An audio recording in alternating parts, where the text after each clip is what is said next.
क्या आप जानते हैं कि गुप्त नवरात्रि को सबसे रहस्यमय नवरात्रि क्यों कहा जाता है? आज इस वीडियो में जानिए गुप्त नवरात्रि क्या है, इसका महत्व क्या है, किन लोगों के लिए इसे विशेष फलदायी माना जाता है। वीडियो अंत तक जरूर देखें। गुप्त नवरात्रि क्या है? गुप्त नवरात्रि देवी आदिशक्ति की विशेष उपासना का पवित्र पर्व है।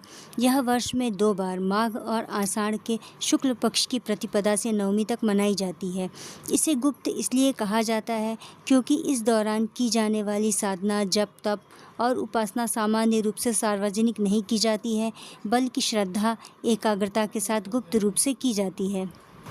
गुप्त नवरात्रि का महत्व। गुप्त नवरात्रि को आध्यात्मिक उन्नति, आत्मबल, मानसिक शांति और देवी की कृपा प्राप्त करने का विशेष समय माना जाता है। इस अवधि में श्रद्धापूर्वक की गई पूजा, जप, ध्यान से साधक अपने जीवन में सकारात्मक परिवर्तन अनुभव कर सकता है।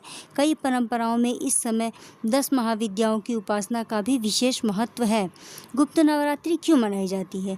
माँ दुर्गा और आदिशक्ति की विशेष आराधना के लिए, आत्मशुद्धि, संयम और आध्यात्मिक प्रगति के लिए, मन की नकारात्मकता दूर कर सकारात्मक ऊर्जा प्राप्त करने के लिए, जीवन में सुख, शांति, समृद्धि को आकर्षित करने के लिए, परिवार में सुख, शांति और समृद्धि को कायम रखने के लिए। किसे मिलता है विशेष लाभ? साधकों और आध्यात्मिक व्यक्तियों को लाभ मिलता है। धन और समृद्धि चाहने वालों को लाभ मिलता है। दुख और समस्याओं से परेशान लोगों को लाभ मिलता है। परिवार की सुख शांति चाहने वालों को लाभ मिलता है। विद्यार्थियों को भी ज्ञान प्राप्ति होती है। गुप्त नवरात्रि का महत्व। पहला है आध्यात्मिक शक्ति और साधना में वृद्धि होती है। दूसरा पॉइंट, मन को शांति मिलती है तथा नकारात्मक ऊर्जा का नाश होता है। तीसरा पॉइंट, इच्छाओं की पूर्ति और मनोकामनाएं सिद्ध होती हैं। चौथा पॉइंट, धन और वैभव, सुख, समृद्धि में प्राप्ति होती है। पांचवा पॉइंट, शत्रु बाधा, भय और संकटों से रक्षा होती है। नेक्स्ट, अगला पॉइंट, माँ दुर्गा की कृपा से जीवन में सुख, शांति, सफलता का द्वार खुलता है। तो नवरात्रि पर किससे मिलता है विशेष लाभ? पहला है साधकों और आध्यात्मिक व्यक्तियों को। दूसरा है धन और समृद्धि चाहने वालों को। तीसरा है दुख और समस्याओं से परेशान लोगों को। चौथा है शत्रु और बाधा और नकारात्मक ऊर्जा से पीड़ित लोगों को। पांचवा है मनोकामना पूर्ण करने वालों को। छठा है परिवार की सुख शांति चाहने वालों को। सातवां है विद्यार्थियों और ज्ञान प्राप्ति चाहने वालों को। आठवां है व्यवसाय और नौकरी में उन्नति चाहने वालों को। नौवां है स्वास्थ्य लाभ चाहने वालों को। और 10वां है मोक्ष और आध्यात्मिक शांति चाहने वालों को। गुप्त नवरात्रि में क्या करें और क्या न करें सुख, शांति और सिद्धि के लिए? गुप्त नवरात्रि में क्या नहीं करना चाहिए? क्रोध, झूठ और अपशब्दों से बचना चाहिए। किसी का अपमान या अनादर नहीं करना चाहिए। नशा और तामसिक भोजन से दूर रहना चाहिए। पूजा और व्रत को केवल दिखावा के लिए कभी नहीं करना चाहिए। मन में ईर्ष्या और द्वेष कभी नहीं रखनी चाहिए।